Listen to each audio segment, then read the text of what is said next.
بعمل صدور الدجاج مع الجبنة والكريم وجبنة الموتزاريلا. عندي كيلو من صدور الدجاج، بغسلهم وبنقعهم بالخل والملح مدة 10 دقايق.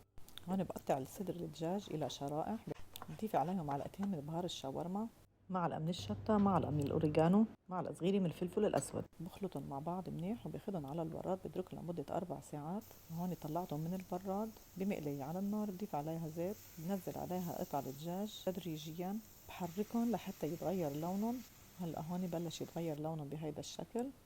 بقلبهم مع بعض منيح، بتركهم على النار لمدة تلت ساعة. هلا هون صاروا جاهزين، بنزلهم على صينية الفرن.